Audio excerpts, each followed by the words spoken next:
And now to discuss the Israeli economy, we have Chen Herzog of BDO with us on set. Thanks very much for being with us. Hello. Well, we have rumors now circulating that the economy minister is looking at potentially temporarily resigning to let this nat gas deal go through. Yes. How likely is that scenario? Well, the Israeli gas market has been on hold for over a year now, ever since the resigning antitrust commissioner Gilo decided to backtrack his original decision to allow joint sale of gas between Deri and Noble. So the government proposed a framework that was supposedly going to allow us to get out of this deadlock and develop the gas industry.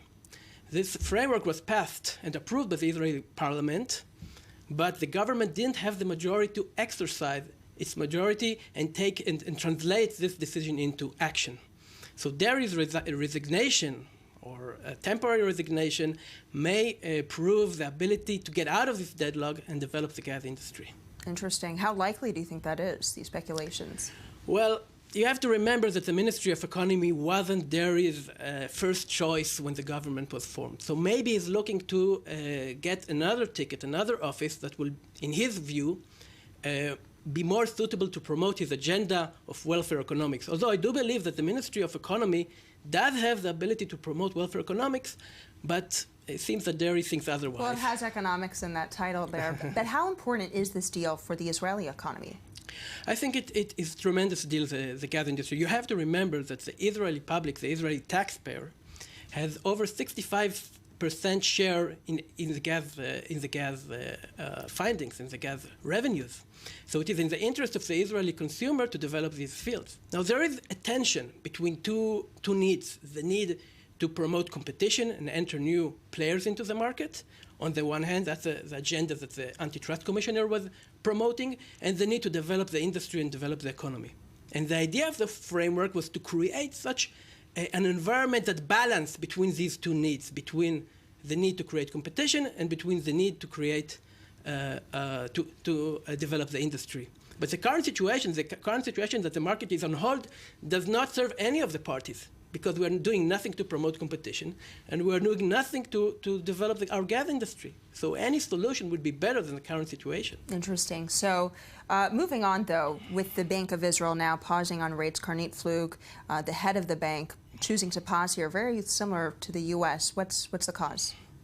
Well, I think Karnit's decision not to reduce the rate is not really news. It's no news. It's no news because the market is already at 0.1% interest, very low interest rate. So another reduction doesn't really matter.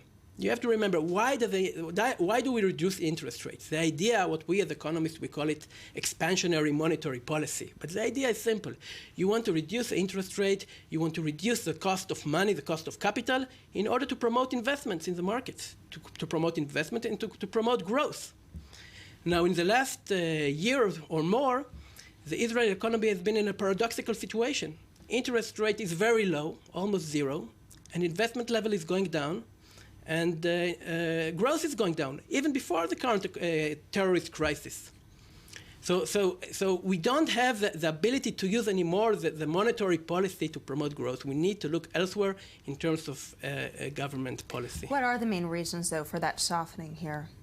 Well, if you're asking me why investments are not being made in Israel, so I think there are several reasons. One is that investments are going abroad, because investors feel that despite the low interest rate in the market, other factors like fear, regulatory environment, exchange rate, promote investments abroad. Another issue is the housing bubble. The money that is already left in the Israeli economy went to investment in the housing sector. And this had two negative impacts. One, from a welfare point of view, it increases inequality because the younger generation find it's more and more difficult to purchase their own apartment. And from the growth perspective, the money that could elsewhere be divested into growth-promoting investments goes into the housing industry. So I think these two issues of regulatory, investment abroad, and the housing bubble all together cause this problem. Well, thank you very much for bringing it to our attention. Very much appreciate it. Chen Herzog of BDO. That wraps up our show today. Stay tuned here every day for all your business coverage. I'm Natalie Ehrlich. Thanks.